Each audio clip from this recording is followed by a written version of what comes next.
Buena mano sa ating One Balita Pilipinas ngayong Martes. Matapos ang mahabang pila sa mga gasolinahan, sunod-sunod naman ang inspeksyon, ngayong umarangkada na ang big time na taas presyo sa petrolyo.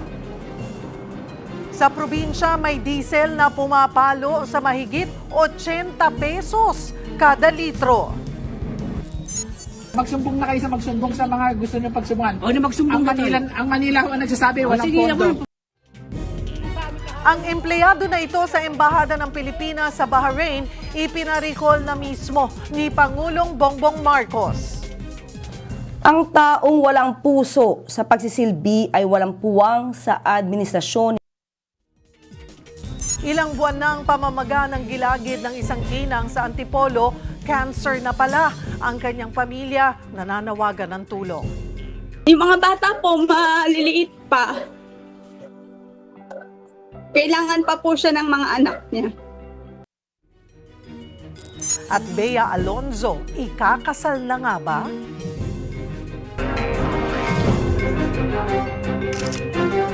Magandang taghali, Luzon, Visayas at Mindanao. Thank you for joining us. Good afternoon sa mga nanonood sa akin. This has been like died. Ang uting-utang, kumikita sa mga utang, walang kita. Dagsana ang mga paluwa sa kanilang mga probinsya. Hola! One Balita, Pilipinas!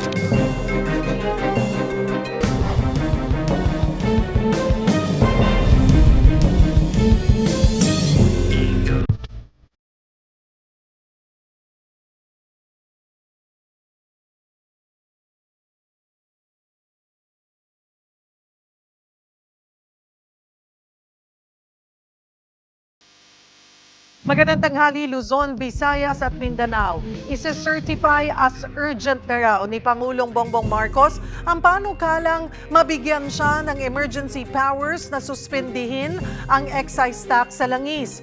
Tuloy naman ang mga pulong ni PBBM habang nasa working visit sa Amerika. At para sa detalye, magbabalita si Maricel Halili live mula sa New York. Maricel, anong mga aktibidad pa dyan ng Pangulo?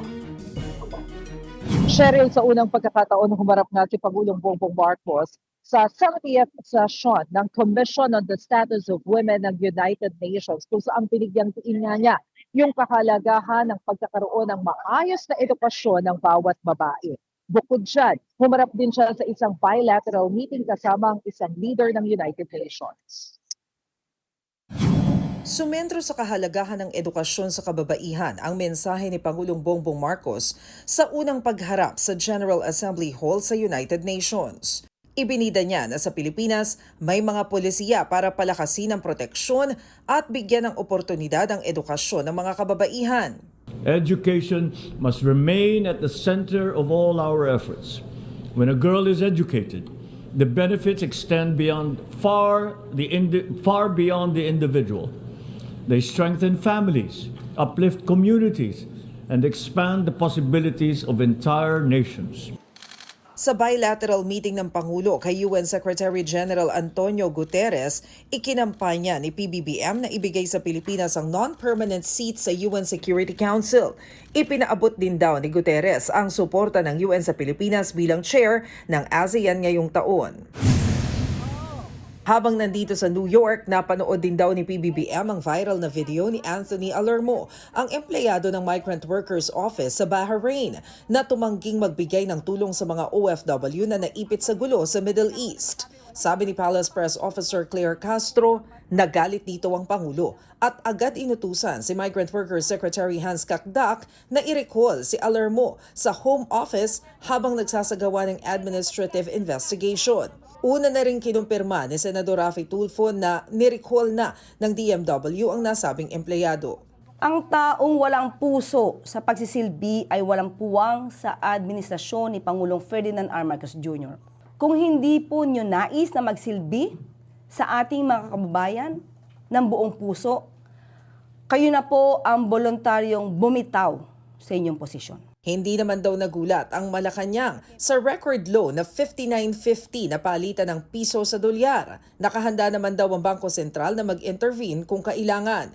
Pero sa ngayon, muling sinabi ng Malacanang na isa-certify as urgent ng Pangulo ang panukalang magbibigay sa kanya ng emergency power para tanggalin ang excise tax sa produktong petrolyo. Hinihintay lang daw niya ang committee report mula sa Kongreso. Paalala lang nila sa mga nagpa-panic buying at umaabuso sa presyo. Hindi po kailangan magkaroon ng panic buying dahil kompleto naman po at ina pa po ang supply, lalo-lalo ng ating fuel at ng ating mga basic commodities. Na may batas sa mga aksyon ng hoarding, profiteering, hindi po kayo tatantana ng ating pamahalaan dahil kayo po mismo ay madidimanda. Tuloy naman ang repatriation ng mga OFW. Sa Israel, may 16 na OFW na raw ang naitawid na mula sa Tel Aviv hanggang border ng Egypt.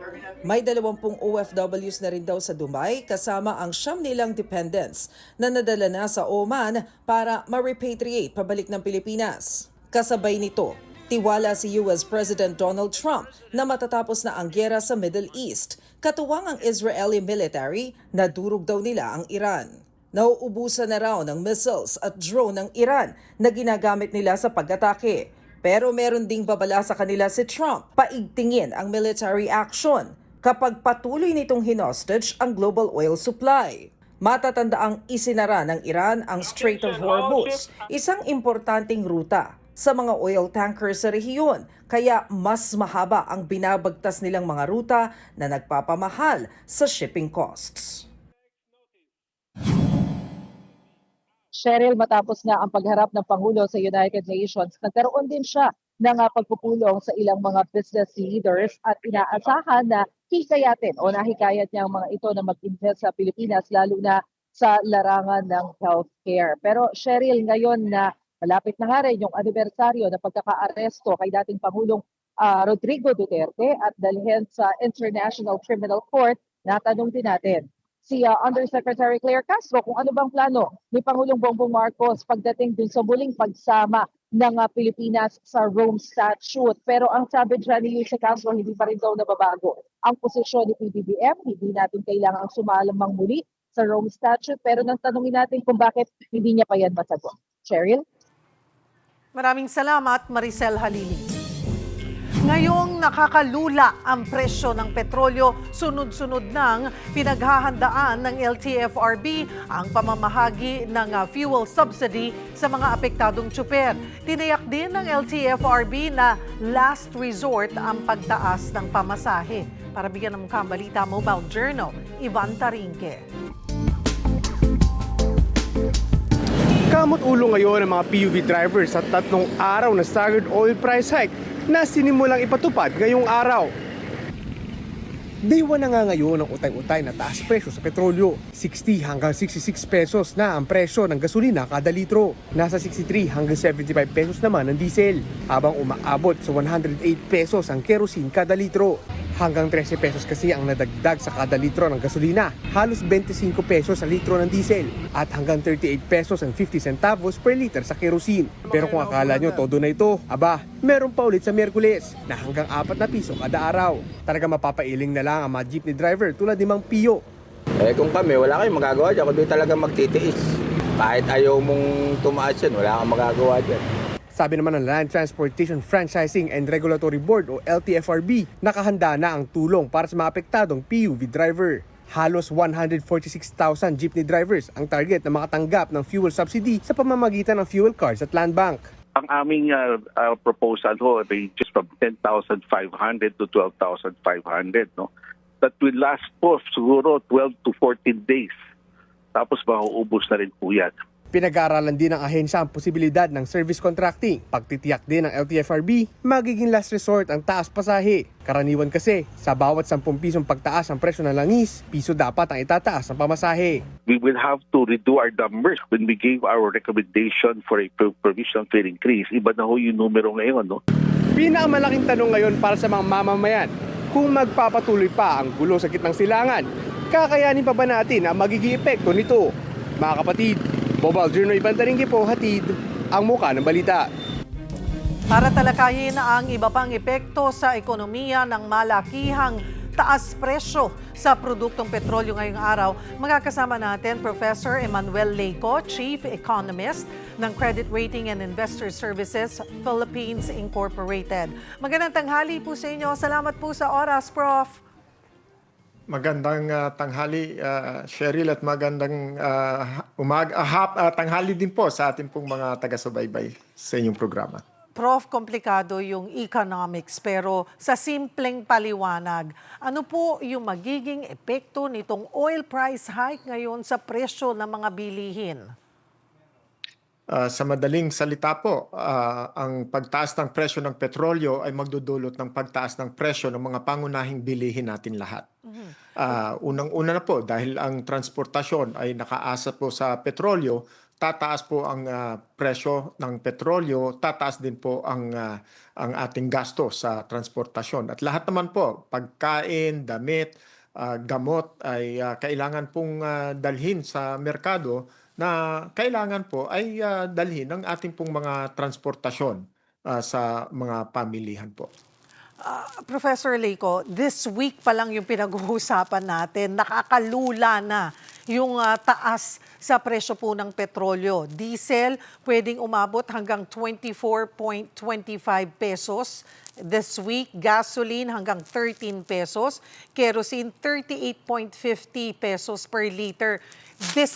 This week pa lang itong pinag-uusapan natin. So, agad-agad po ba nating mararamdaman din itong epekto nitong pagtaas ng ganito kalaki sa presyo ng petrolyo doon sa mga pangunahing bilihin na presyo? Sa totoo po, maski po ang presyo ng petrolyo, hindi naman po dapat yan nag-reflect agad. Dapat hindi pa po yan. Kasi yung ipinagbibili sa merkado ngayon, nabili na po yan ng mga oil companies nung mga nakaraang buwan pa po. Pero nandiyan na po agad ngayon. Ang paliwanag ng Energy Secretary, ang naka-reflect dito ay yung kanilang replacement cost.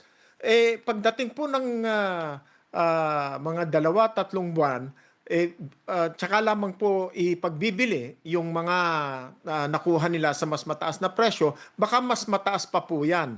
At saka po, ang sinasabi nila ngayon na magkakaroon ng staggered na fuel price increases. Kung staggered po yan, edi ang ibig sabihin po, kaya naman po palang ipagpaliban. Bakit hindi pa ipagpaliban ng mas matagal bago itaas ang presyo ng mga petrolyo? At ang presyo naman po dun sa mga pamilihan po natin sa merkado, makikita na rin natin agad-agaran yan dahil ganun po ang reaksyon ng merkado, hindi po nakakapaghintay. Ngayon, kung meron po tayong kakayahan na pigilan ang pagpapataas ng presyo ng petrolyo, halimbawa, pwede po natin sabihin sa kanila, wag na muna ngayon dahil kaya nyo naman palang ipagpaliban nyo na ng mas matagal pa. Pero sa huling banda, Cheryl, inilalantad nito ang kahinaan ng ating energy policy. Wala po talaga tayong pinanghahawakan para makontrol, mapangalagaan, mapamunuan ang ating energy. Dati po, noon pa sinasabi, magkaroon tayo ng alternative sources of energy. Pero hanggang ngayon, wala pa rin po tayong nakikita na meaningful alternative source ng energy sa atin ngayon. Tumataas o tumaas na pinayagang tumaas ng ganito kalaki. Ano po ang ating presyo sa petrolyo? Though deregulated kasi tayo, walang, sabi nyo nga, mahina ang ating energy policy. Ripple effect yan, chain effect niya na tataas ang mga pangunahing bilihin. Hindi naman kung mataas din o hindi naman din ganun kabilis, tataas yung kita po natin or sweldo natin. Kung titignan natin, Professor Leyco, yung kinikita ng minimum wage earner ngayon, diba? Na ang NCR 695 pesos per day, Memaropa 455. Tapos yung iba nasa between 530 to 570 pesos. Sasapat pa ba Yan po. Yung purchasing power po ng ating mga consumer? Yan po ang nakakalungkot. Tumataas ang presyo ng mga bilihin, Pero ang mga minimum wage earners na napakarami po yan sa ating hanay, ang hindi po makakasabay sa pagtaas ng presyo ng bilihin. So sa kanila, pagka sinatanong nga po ako, ano po bang maipapayo natin, mahirap pong sabihin sa kanila na magtipid. Kasi wala na po silang matitipid dahil sagad na ang kanilang income para po pangalagaan o kaya po ay bilhin ang kanila pong mga pangunahing pangangailangan sa araw-araw. Napakahirap po niyan para po sa mga minimum wage earners at lalong-lalo na po, marami din po sa atin, milyon na mga Pilipino ang walang trabaho. So, ang mararanasan natin, ang aasahan natin dito ay magpapatuloy ang paghirap ng mga pamilya at aasa na naman sa tulong ng pamahalaan, pero ang pamahalaan po ay parang hindi pa po sigurado kung paano sila tutulong. Magbibigay po ba sila ng subsidiya? Tatanggalin ba ang excise tax? Ano po ba ang kanilang ibibigay para po sa mga mamamayan na talaga pong makakaramdam ng hirap ngayong panahon na ito? Prof, doon nga po sa sabi sa milyon-milyon na pinakamahihirap na mga walang trabaho, isa ring concern mga middle class na sila talaga daw yung madalas na bumabiyahe para pumasok po sa trabaho. Kakayanin ba nilang ma-survive itong tumataas na operational costs? Kakayanin pero mahihirapan po. At ang sinasabi po ng pamahalaan na okay, magsagawa na lang tayo ng 4-day work week. Yes. Delikado po 'yan. Pero Dahil at saka, ang ibig Prof, ito ay sa government and then they encourage the public sector pero hindi kailangang sumunod, parang encouragement nga lang or suggestion. Sabi niyo delikado, bakit po? Kasi po, mababawasan ang productivity ng ating pong mga empleyado. Meron pong dahilan kung bakit 8 hours a day lang ang trabaho. Ngayon po, ang sabi nila, gagawin daw po 10 hours o mahigit pa ang working schedule ng mga empleyado. May mga studies po na naging batayan ng 8-hour workday na after 8 hours, bumababa na po ang productivity ng mga empleyado, ng mga manggagawa. At maghihintay na lang ng 10th hour para po makalabas. Meron pong schedule din yan. At ang issue pa niyan, may batas na after 8 hours ay magkakaroon na ng overtime. Sabi nila, babawiin naman kasi meron kang bakasyon na isang araw. So doon na lang, hindi na tayo magbabayad ng overtime, bawi na lang doon sa isang araw na bakante ka. Magkakaroon po ng diskusyon yan, debate, kaguluhan, at hindi po magkakasundo. Sasabihin ng mga manggagawa, pinagtrabaho mo ko ng 8 hours, kaya dapat ang oras na aking ipagtatrabaho, bayaran na ako dapat ng overtime. At sasabihin naman ng employer, meron ka namang bakasyong isang araw, so bawi-bawi na lang. Magiging magulo po yan.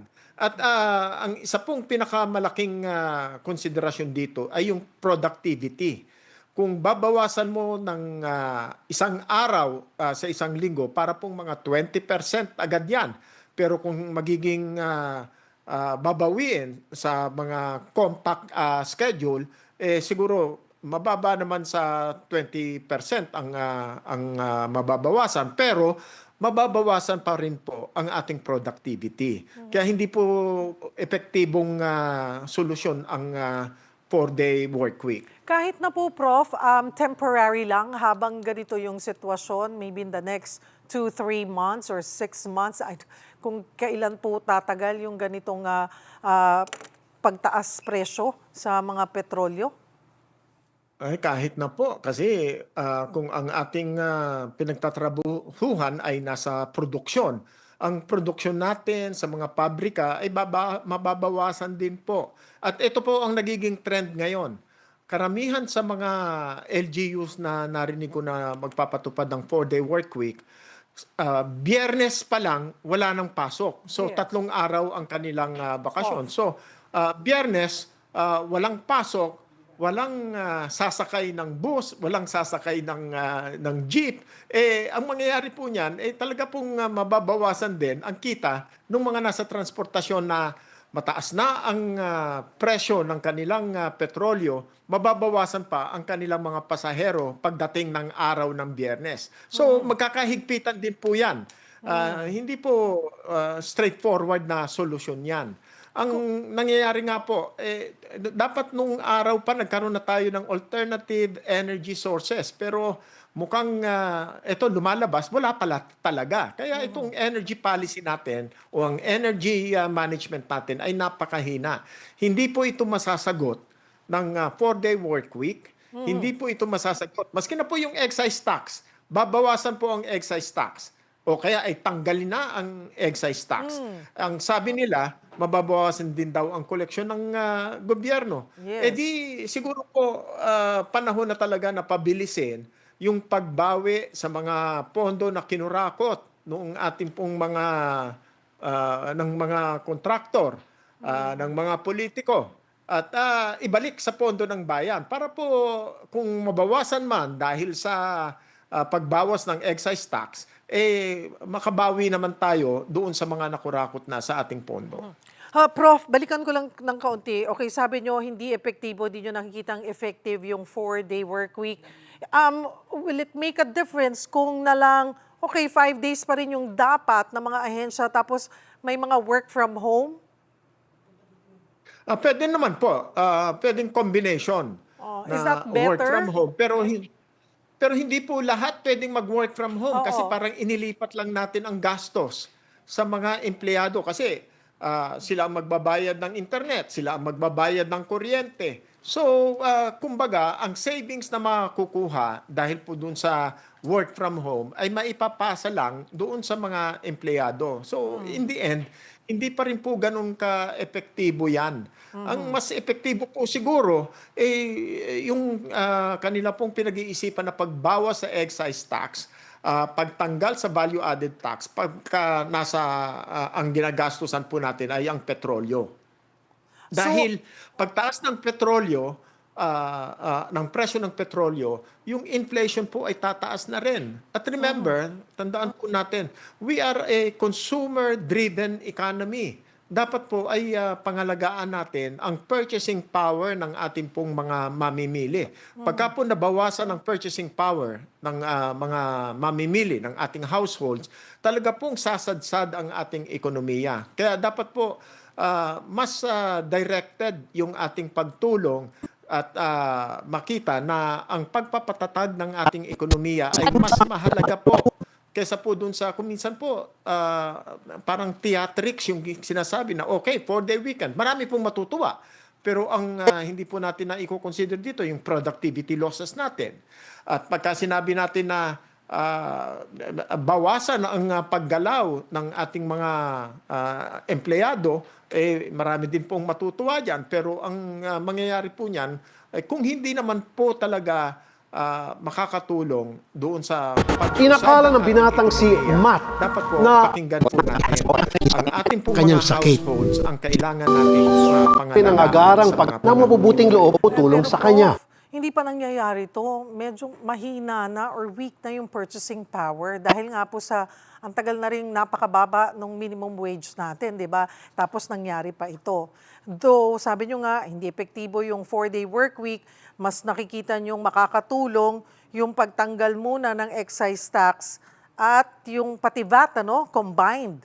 Is that the best solution that you think na dapat gawin muna ng pamahalaan? Or may mga nagsasabi, fuel subsidy na lang ang ibigay?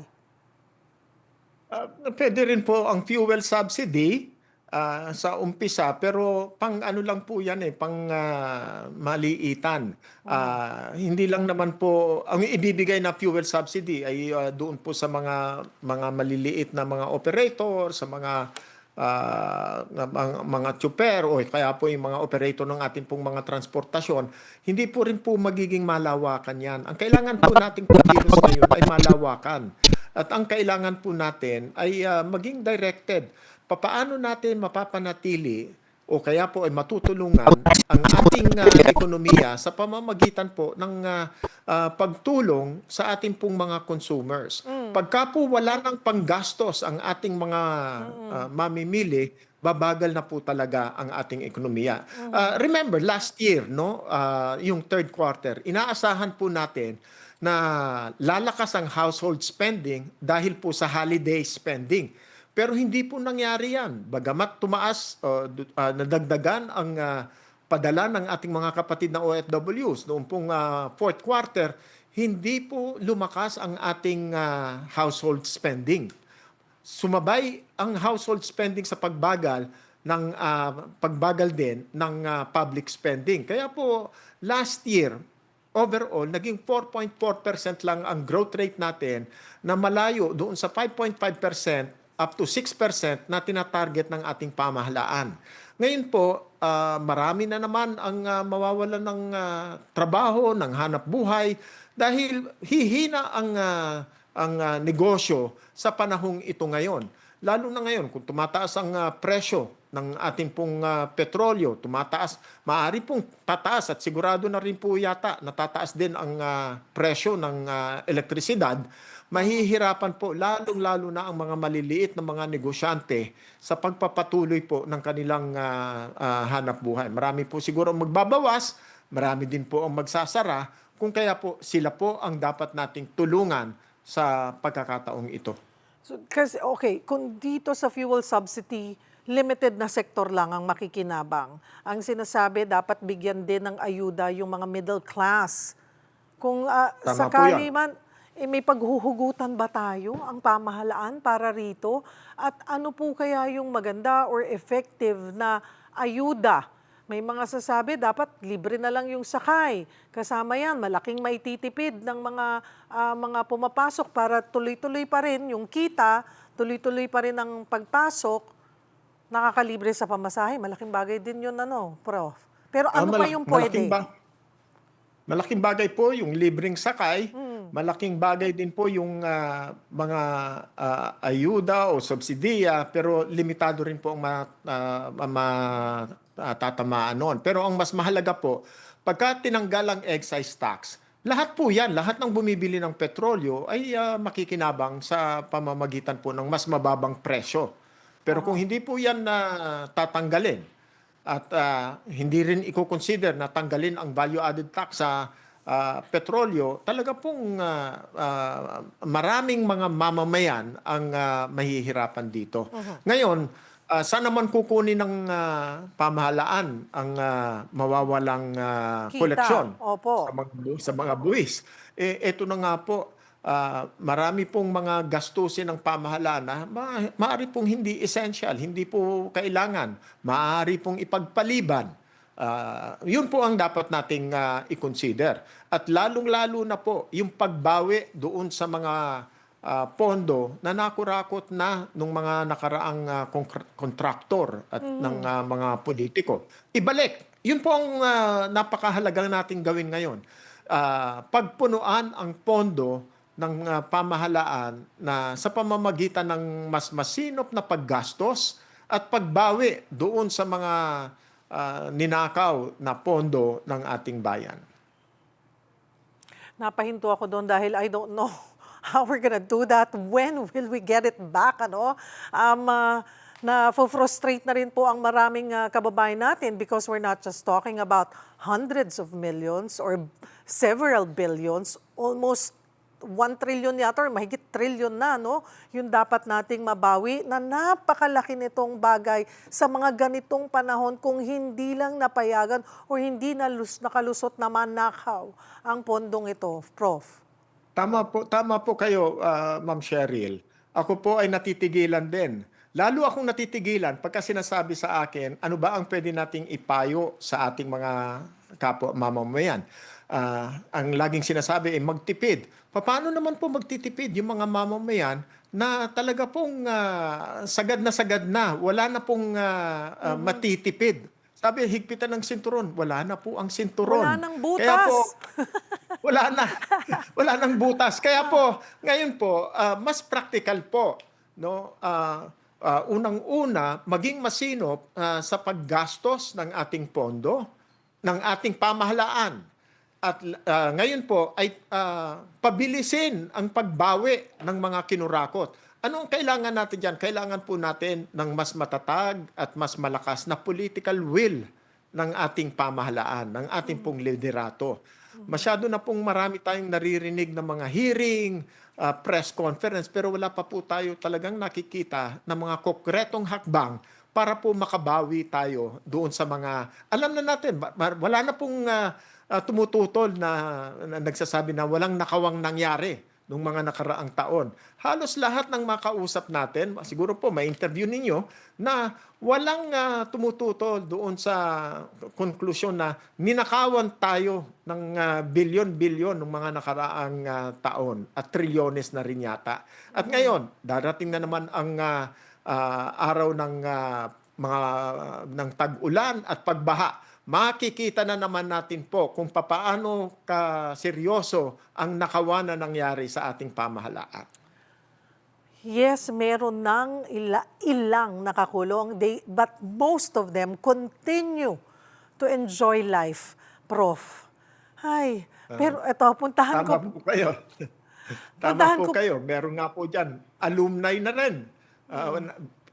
Nakagraduate na, bumalik pa. Ganun po. Parang ang pakiramdam ng mga mamamayan, merong nililitis, pero mukhang marami pa rin po ang makakalusot.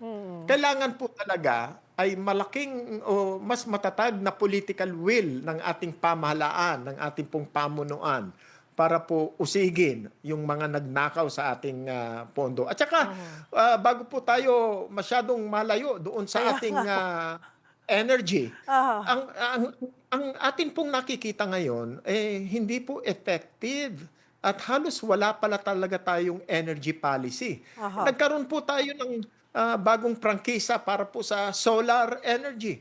Pero mukhang wala naman pong naitatag na solar power. Wala pong naibigay. At naipagbili pa yung prangkisa.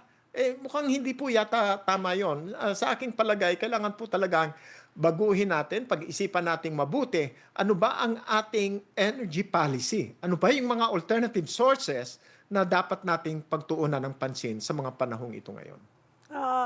Prof, puntahan ko itong pagsadsad sa record low na 59 pesos at 50 centavos per dollar yung palitan po kahapon. Paano naman ito makakaapekto lalo na dito sa presyo ng langis at ng bilihin din? Dagdag pa po yan. Magiging dagdag taas ang mangyayari po niyan dahil tumaas ang presyo ng petrolyo. Ngayon, sumadsad naman ang presyo ng ang palitan ng piso. So maidadagdag pa po yan doon sa pagtaas ng presyo ng petrolyo. At como tayo ay net importer, lahat po ay ini-import natin. Bigas, pagkain, damit, lahat po. Ang petrolyo imported, kaya po talagang halos nakakalungkot isipin na makita na ang ating ekonomiya ngayong first quarter pa lang ay talaga pong sasadsad dahil po sa mga pinagsama-samang epekto ng pagtaas ng presyo ng petrolyo, pagbaba ng piso kontra dolyar at ang patuloy na nakawan o ninakaw na mga pondo sa ating pong treasury, sa ating pong pondo ng bayan. Prof, kung tumagal pa ng ilang buwan itong ganitong sitwasyon, ano ang dapat gawin ng pamahalaan at ng publiko? Ano pa yung mga dapat nating paghandaan? Kailangan po ngayon pa lang ang pamahalaan po ay aminin na kung ano po ang ating kakayahan at ano po ang hindi natin kaya. At ngayon pa lang po, magbukas na po tayo ng atin pong mga plataforma para po mas maraming mga mamamayan, mga eksperto, yung pong mga may kakayahan na tulungan ang ating pamahalaan para po maitawid ang ating pamahalaan sa krisis na kinasusuungan nito ngayon. Marami po, may mga eksperto tayo sa mga pamantasan, meron po tayong mga eksperto sa mga industriya, sa maski po ang mga NGO, mas marami po sila na nagpapatuloy na nagsasabi na kailangan silang kumilos, gusto nilang tumulong at dapat po magbukas ang pamahalaan na maging sama-sama at kolektibo po ang ating pagkilos at pagtugon sa mga suliranin na ating hinaharap sa ngayon. Kailangan po lalong-lalo na ang ating pamunuan, ang ating Pangulo ay magpakita ng lakas na ito ay ang ating dapat gawin, ang political will natin, usigin natin yung mga nagnakaw sa ating pondo at pangunahan po ang pagtawid natin sa krisis na ito. Wag na po nating parang sabihin na ay meron pa naman tayong pondo hanggang Abril, meron pa tayong petrolyo hanggang Abril, hindi po natin problema yan. Huwag po tayo magpapanik. Ay mahirap pong sabihin yan kung makikita ng mga tao na naglilinya-linya na po ang mga sasakyan sa mga gasolinahan.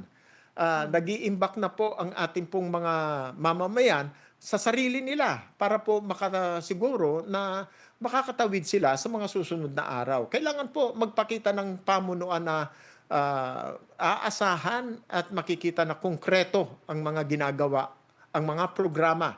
Manguna na po sana yung excise tax, tanggalin. Magkaroon tayo ng talagang, ito po, konkreto ito dahil agaran yan. Pagka natanggal yan, mamimitigate ang pagtaas ng presyo ng petrolyo at mamimitigate din ang pagtaas ng presyo ng mga pangunahing bilihin na nakadepende sa petrolyo.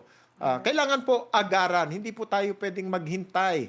At wag po nating sabihin sa mga mamamayan, wag tayong magpanik dahil hanggang Abril ay meron pa tayong petrolyo. Ito nga po, hindi pa po tumataas ang presyo nung ating pong nabili nung mga 3 buwan, nung mga nakaraang 3 buwan. Mataas na ang presyo ngayon. Ganun po daglian ang pagtaas pero napakatagal ang pagbaba.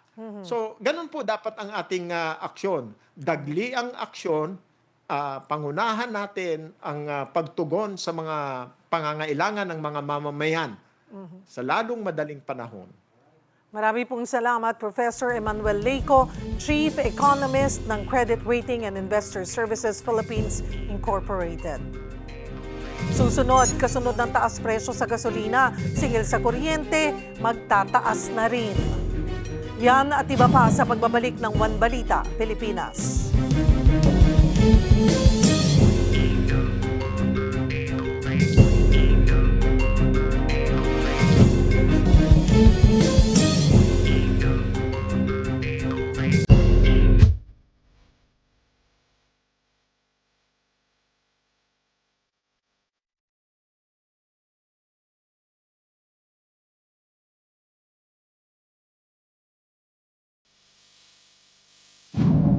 Kasunod ng oil price hike na ipinatupad ngayong araw, humihirit ng 5 pisong taas pasahe ang transport group na Piston. Para sa update, magbabalita live mula sa Quezon City, si Mobile Journal, Ray Vicente. Ray, hindi ba masakit na sa bulsa ng mga commuter yung hiling naman na 5 pesos na dagdag sa pasahe?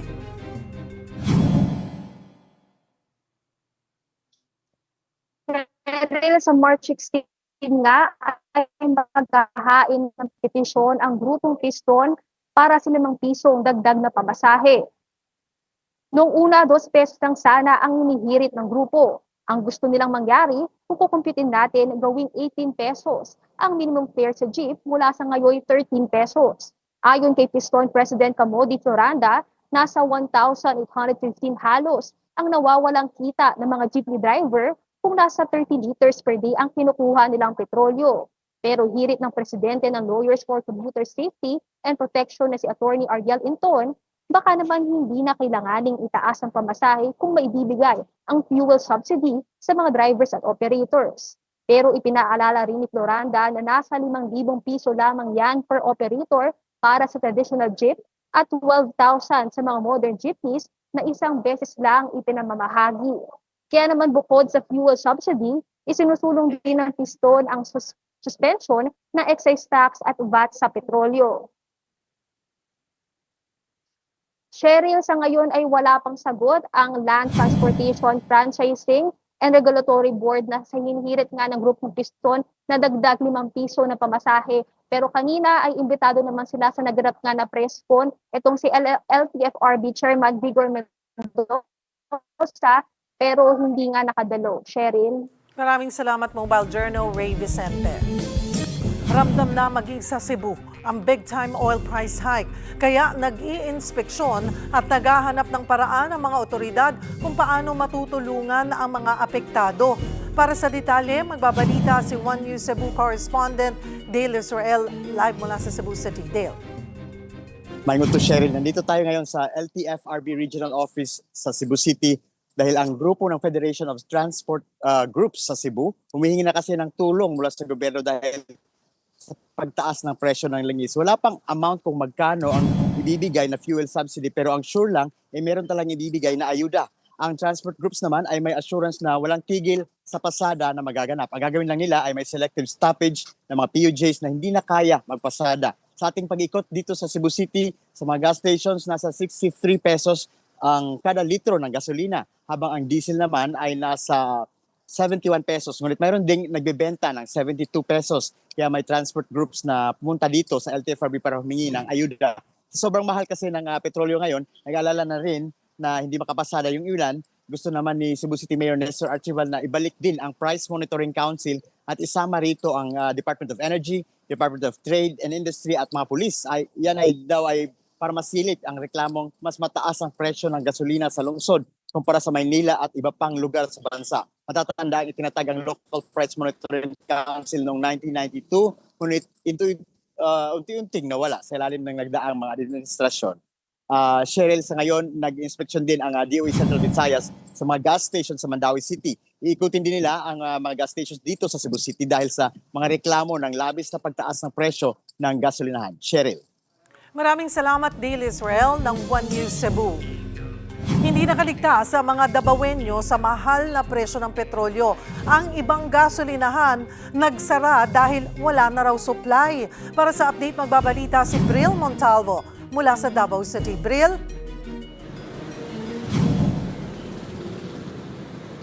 Cheryl, sa pag-iikot namin sa mga gasoline station dito sa Davao City, nakita nating nagpatupad na rin sila ng oil price hike. Kung kahapon ang presyo ng diesel ay nasa 60 pesos hanggang 65 pesos, ngayon ay aabot na sa 72 pesos. May nakita din tayong mga gasolinahan na pumalo na hanggang 81 pesos ang presyo ng diesel.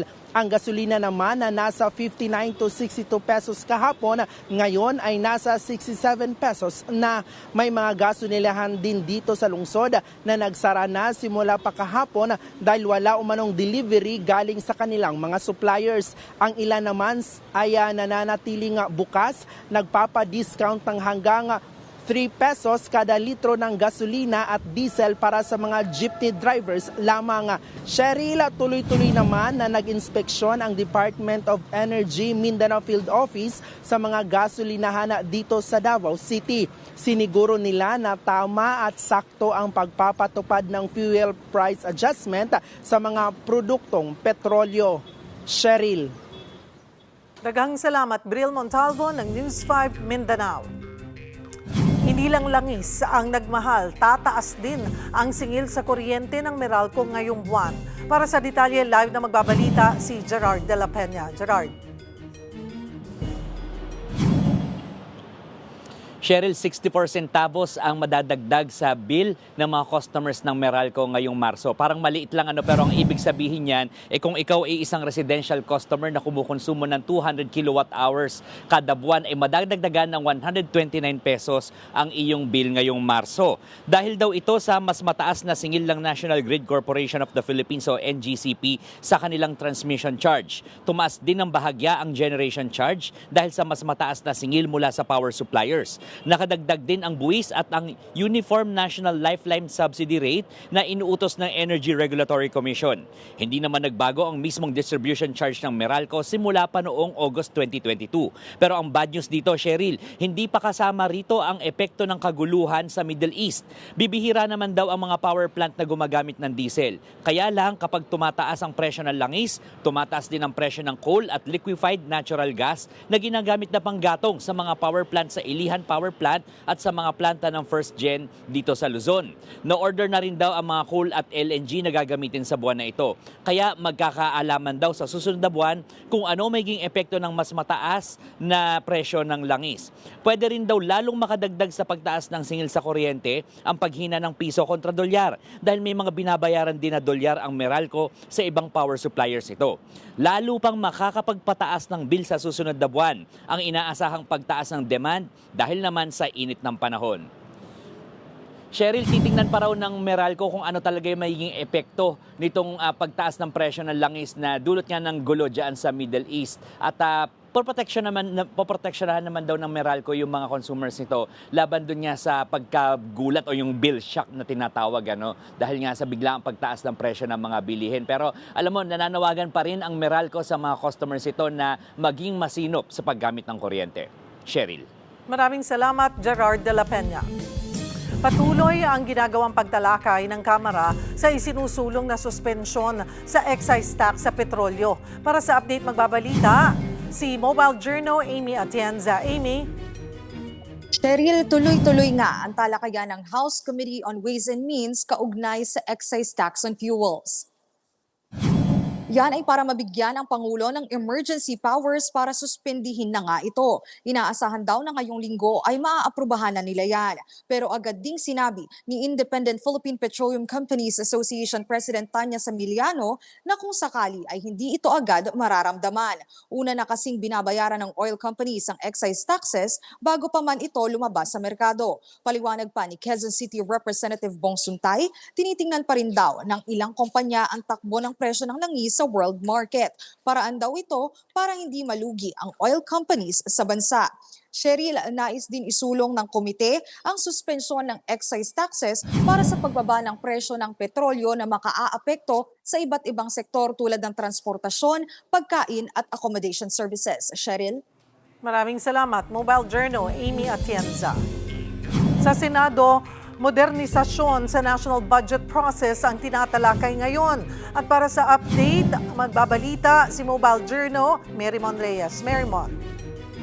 Cheryl, sa pagdinig ng Senate Committee on Finance patungkol sa pagmamodernisa nga ng national budget process ng bansa, ibinahagi ng Department of Budget and Management ang mga challenge na posibleng kaharapin ng bansa tungkol nga dito sa pag-iisahin na public financial management system na nais itatag ng gobyerno. Ayon kay DBM Undersecretary Janet Abuel, kabilang dito ang kawalan ng komprehensibong legal framework sa bansa, iba-ibang financial management systems, pati ang kakulangan sa implementasyon ng pagsasama ng publiko o yung public's participation sa budget process. Dagdag pa sa pagsubok ang sabay-sabay na implementasyon ng magkakapatong na budget.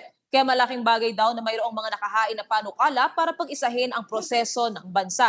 Kung sakaling maipasa ito, maaari magkaroon ng 3 taon na transition period ang Pilipinas para siguruhin na maayos na matatapos ang konstruksyon ng mga infra project na pending, pati ang paglalabas ng pondo. Samantala, sa usapin naman ng epekto ng girian sa Middle East sa supply ng krudo ng Pilipinas, naghain ng 3 magkakaugnay na panukala si Senator Loren Legarda. Ito ay para sa pagreforma sa value-added tax o VAT system ng bansa. Nakapaloob dito ang pagbaba ng pangkalahatang VAT rate mula 12% patungong 10% habang pananatilihing mataas na 12% pa rin para sa mga luho, premium at mga produkto nakakasama sa environment.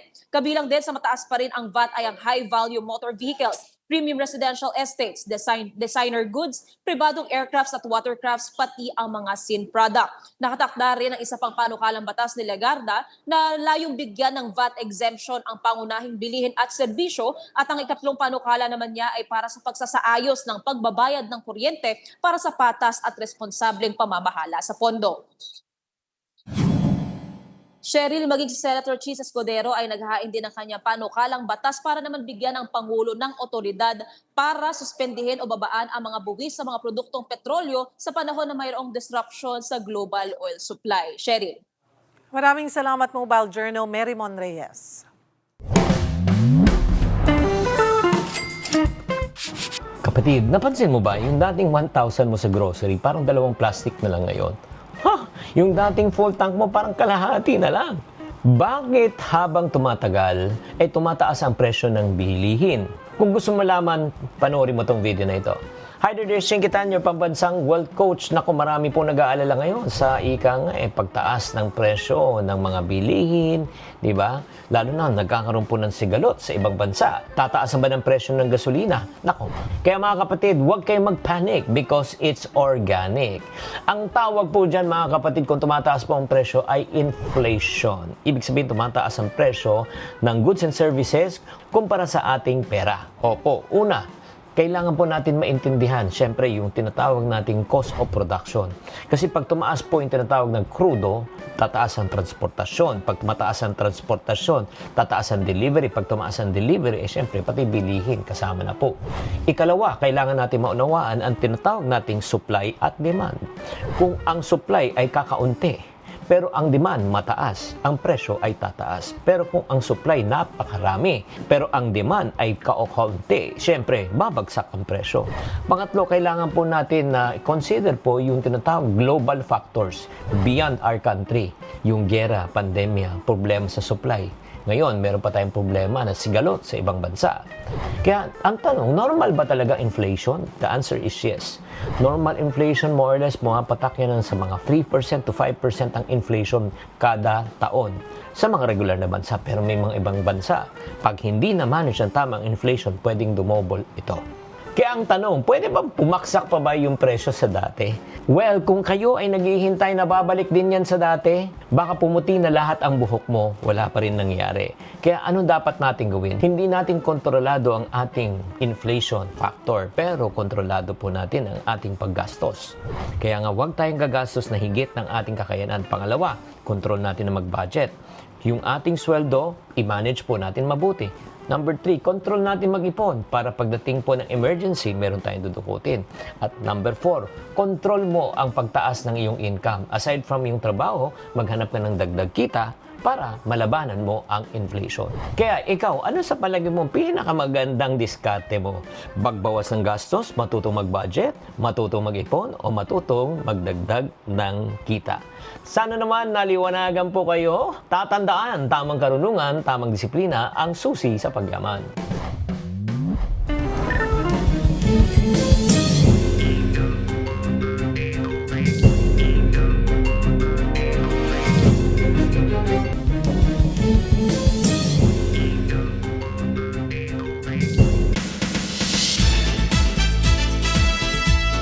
Hola mga kapatid, nakatakda na umanong kasal na Bea Alonzo at nobyong si Vincent Co, habang si Bella Padilla, wow, pinuntahan na kanyang special someone sa premiere night ng bago niyang pelikula with Carlo Aquino. Narito po ang report. It's a reunion to remember sa big screen para kina Bella Padilla at Carlo Aquino na bibida sa kanilang ikalawang pelikula together na A Special Memory. Umani ng good reviews ang kanilang comeback bago pa man ang commercial release today in cinemas. It's the first time na nanood ako bilang audience din at first time ko mag-ugly cry sa sinehan. So, medyo malala tong movie na to. Directed by Jerry Lopez Sineneng at written by national artist Ricky Lee. Kwento ito ni Sandra, isang fashion designer na pilit kinakalimutan ng heartbreak na nakaraang relasyon. Makikilala niya si Dindo, isang foreman, at mula sa simpleng koneksyon, unti-unti silang mahuhulog sa isa't isa. Pero susubukin sila ng tadhana nang matuklasan ni Sandra na may early onset Alzheimer's siya. Sa premiere night kagabi, absent ang wife ni Carlo na si Charlie Dizon. Pero noticeably present naman ang bagong special someone ni Bella na una niyang inireveal noong Valentine's. Pero shy guy pa sa camera.